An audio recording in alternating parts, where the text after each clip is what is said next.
Good morning everybody, and welcome to a guide for the achievement Fantastic in Streets of Rage Game Gear, awarded for beating the game on hard mode without continues. I highly recommend playing as Blaze for her faster speed. When limited to your base moveset, you should basically never use your standard punching attack. Only ever use throws, jumping kicks, or the back attack. Jump kick distance is based on how late into the jump you press the button. You'll usually want to hit it late into the jump for maximum distance. Since the jump kick knocks enemies down, you can repeat it as they're getting up for a relatively safe combo. The backwards attack is performed by hitting attack and jump at the same time. With Blaze in particular, you can combo with the back attack. Knock the enemy down, run up, reverse, and back attack again, over and over. It's also especially important to note the back attack provides you with invulnerability frames. You cannot be harmed while performing it, so it works great as a panic button. Whenever you can, pick up a weapon, particularly the pipe. The pipe has super wide range, attacks fast, knocks enemies down, and deals high damage. While the pipe is never necessarily required, it makes getting through each level far easier. Hang on to it as long as you possibly can.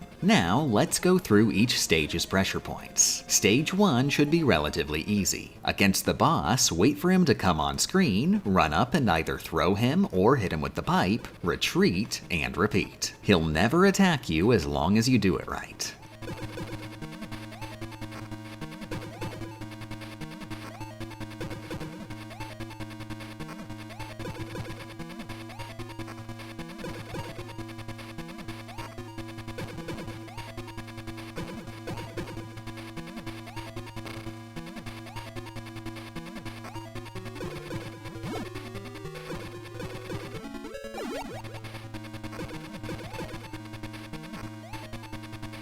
In Stage 2, abuse the pits as much as you safely can, throwing all the enemies down them. The boss can be fought safely with both jump kicks and the pipe. Wait for him to charge into you and perform a stationary jump kick to knock him down. When he gets back up, you can either hit him with the pipe or perform another jump kick to combo him.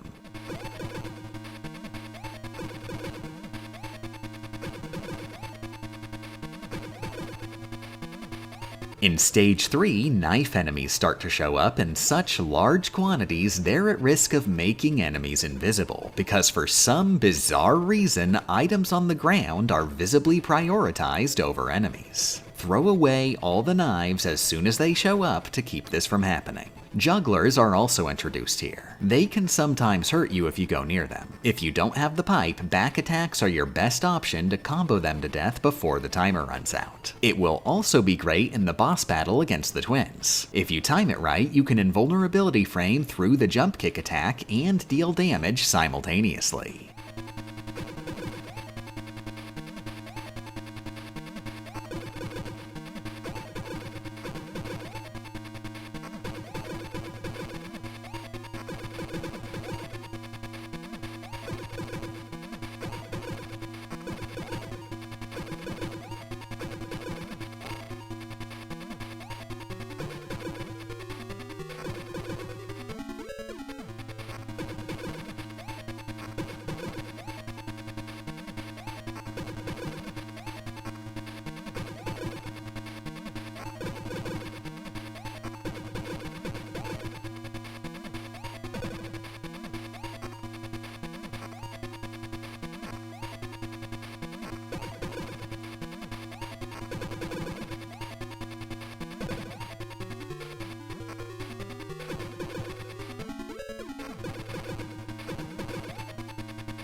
Stage 4 doesn't feature anything you can't handle with the strats already mentioned, so we'll skip over to Stage 5. A warning, the pipe doesn't show up until after a particularly lengthy battle ending in a repeat of the Stage 1 boss. I have personally never managed to beat this battle without hitting timeout. I think it can be done with heavy use of the back attack, but you'll probably just have to take the hit. This is the most important stage to carry the pipe through, since near the end of the hallway is a giant mob of martial artists. If you have the pipe, get close to the bottom right of the screen and mash the button. If somebody spawns from the left, look for an opening and either flip them around or hit them with the pipe. When the twins spawn, the run is practically done. They should be easy with the pipe and back attacks. Then Mr. X will just spawn 3 sets of 2 enemies. Once they're dead, Mr. X himself is a complete joke.